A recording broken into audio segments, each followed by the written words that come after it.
Halo Sobat Bisnis, kembali lagi di episode terbaru Ramalan Saham. Gimana libur panjang kalian? Apakah itu telah memberikan energi baru supaya kalian bisa berinvestasi? Oh iya, pada minggu lalu, perdagangan hanya terjadi 2 kali. Tapi yang perlu dicatat adalah, para emiten telah banyak yang menerbitkan laporan keuangan kuartal 3 2020. Ada 4 perusahaan yang mencatatkan laba begitu besar, lebih dari 100%. Pertama adalah BRI Syariah, kedua Wismila Kinti Makmur, ketiga Astra Agro, dan yang keempat Providen Agro. Kira-kira gimana ya pergerakan sahamnya minggu ini?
Minggu ini kita akan kedatangan seorang tamu spesial nih Sobat Bisnis. Bukan dari kalangan jurnalis atau bahkan analis. Kita akan ngobrol langsung sama Direktur Pengembangan Bursa Efek Indonesia, yaitu Pak Hasan Fauzi. Kita bakal tanya-tanya nih, kenapa sih ketika pasar modal lagi turun, jumlah investor malah naik? Yuk, kita ngobrol. Halo Sobat Bisnis, hari ini saya sudah bersama dengan Pak Hasan Fauzi. Dia adalah Direktur Pengembangan dari Bursa Efek Indonesia. Halo Pak, gimana kabar Pak? Baik, alhamdulillah. Gimana kabar Pandu? Baik Pak, sebaik IHSG dan pertumbuhan dari investor nih Pak. Gitu ya? Iya Pak. Pak, pengen nanya dong. Ini kan IHSG sebenarnya lagi volatil ya. Dan Betul. dari awal tahun sampai sekarang sebenarnya lagi koreksi. Ya. Tapi kayaknya dari sisi investor pertumbuhannya lumayan nih Pak. Boleh tolong ceritakan Pak? Nah, momentum pada saat indeks sedang jatuh-jatuhnya, Yes. rupanya ini juga dicermati tuh oleh banyak investor baru Ya. yang mungkin sebelumnya ya tidak melihat pasar modal kita sebagai alternatif berinvestasi buat mereka gitu ya. Ditambah lagi mungkin ada blessing dari akibat pembatasan karena COVID-19. Di mana masing-masing kemudian tiba-tiba gitu ya, dari yang beraktivitas di luar rumah cukup aktif, harus tiba-tiba Di dalam ekstrim rumah. gitu ya, di dalam rumah, stay at home. Nah, kelebihan waktu untuk beraktivitas itu rupanya juga mereka melihat adanya peluang untuk mengalihkan aktivitas itu dengan aktivitas yang positif, yaitu menjadi investor dan berinvestasi di pasar modal. Mau tanya dong, sebenarnya dari sejauh ini tuh udah berapa banyak sih Pak yang menjadi investor baru? Nah, tapi sejak 2018 kita kemudian mencapai terus rekor pertumbuhan investor saham baru tertinggi setiap tahunnya. Wow. Ya kan? 2018 baru pertama kalinya kita mencatat pertambahan lebih dari 200.000. Nah, alhamdulillah tahun lalu 2019 rupanya tren ini tetap terjadi. Bahkan melampaui angka 250.000, tepatnya 252.000 investor baru. Oke. Nah, tahun ini luar biasa nih, angka 300.000 investor baru bahkan sudah jauh terlampaui nih. Targetnya? Iya, bukan targetnya, malah tercapainya gitu ya. Oh, Target oke. bahkan udah lebih tercapai lagi. Nah, kita sekarang sedang ada di angka pertumbuhan sekitar 330.000 investor saham baru yang merupakan rekor tertinggi sepanjang sejarah. Mudah-mudahan sampai akhir tahun kelihatannya angka 350 atau bahkan 360.000 investor baru bisa kita capai nih tahun ini gitu. Oke, Pak. Jadi kan, jadi gini Sobat Bisnis.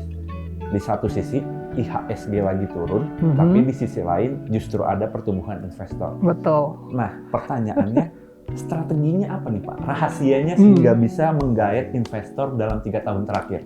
Ya, jadi nggak ada cara lain ya, kecuali yang pertama itu edukasi.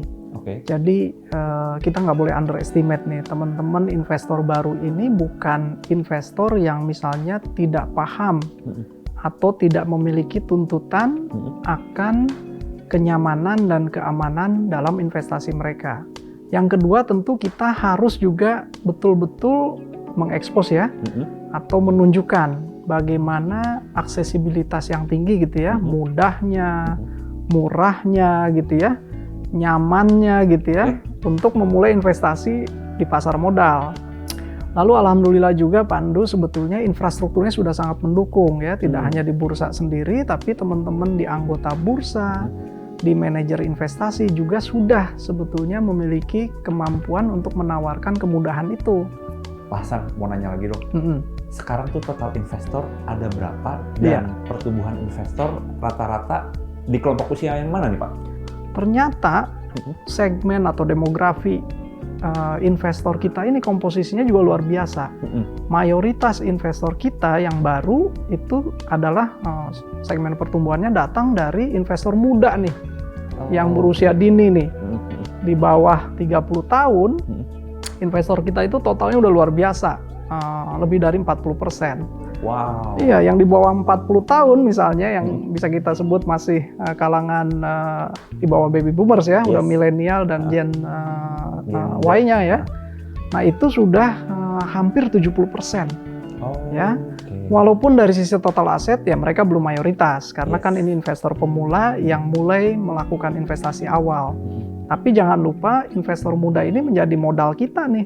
Karena waktu dan horizon investasinya kita harapkan jauh lebih jangka panjang. Lalu segmen pertumbuhan terbesar datangnya dari segmen yang paling nyenengin ini nih ya kan, milenial, muda, dan punya horizon waktu investasi panjang gitu. Jadi ini yang membesarkan hati nih Pandu. Nah itu dia Sobat Bisnis. Jadi ternyata banyak nih teman-teman kita yang udah mulai berinvestasi di pasar modal. Kalian termasuk salah satunya nggak? Pak Hasan, tolong dong dikasih tahu kepada Sobat Bisnis, kenapa kita mulai harus berinvestasi di pasar modal, di EBUS, di yang lain-lain, dimulai dari muda, itu kenapa sih? Iya, jadi sebetulnya investasi itu udah bukan lagi apa ya, gaya-gayaan gitu ya, bukan lagi sesuatu yang menjadi pilihan.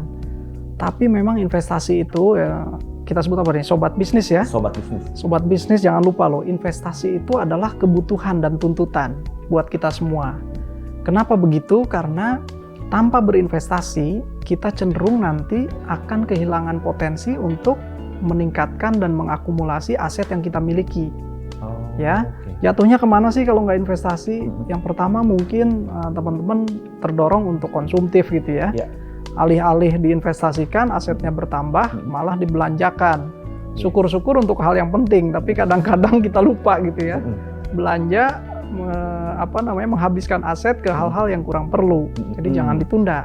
Investasi penting, dan investasi bukan besok, tapi sekarang. Tuh, dengerin Sobat Bisnis. Jangan langsung dari Direktur Pengembangan Bursa Efek Indonesia, Pak Hasan Fauzi. Investasi itu sekarang, jangan dihabisin buat hal-hal konsumtif. Ingat masa depan, kira-kira gitu.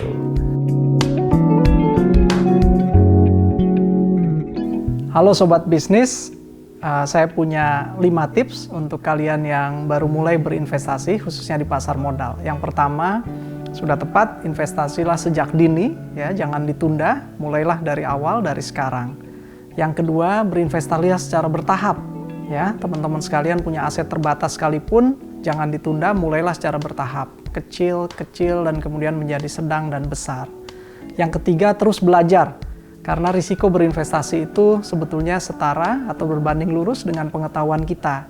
Jadi belajarlah, dan tidak mahal sebetulnya. Banyak sumber pengetahuan dan belajar investasi yang sebetulnya murah dan bahkan tidak perlu berbayar. Yang keempat, disiplin. Ya, teman-teman harus disiplin untuk membiasakan berinvestasi sesuai dengan profil risiko dan gaya berinvestasi serta strategi investasi teman-teman semua. Dan yang terakhir, jadilah investor yang selalu mencari investasi yang aman. Jangan tergoda dengan bujukan investasi yang alih-alih memberikan keuntungan, malah teman-teman mungkin tergoda untuk berinvestasi yang keliru dan tidak legal. Begitu mungkin 5 tipsnya ya. Itu dia tadi Sobat Bisnis, obrolan kita bersama Pak Hasan Fauzi. Kalau kalian ada tema tertentu atau ingin request sebuah isu, tulis aja di kolom komentar. Tapi ada 2 syaratnya. Pertama, kalian harus like, habis itu subscribe channel ini supaya kalian gak ketinggalan satupun informasi dari bisnis Indonesia. Saya Pandu, sampai jumpa lagi. Video ini tidak untuk direproduksi atau disalin oleh orang lain. Rekomendasi apapun yang terkandung dalam video ini mungkin tidak cocok untuk semua investor dan tidak boleh digunakan sebagai penilaian tunggal untuk investasi. Meskipun informasi yang terkandung di sini telah diperoleh dari sumber yang kredibel, tapi tidak dapat dijamin. Semua hak dilindungi oleh PT Jurnalindo Aksara Grafika.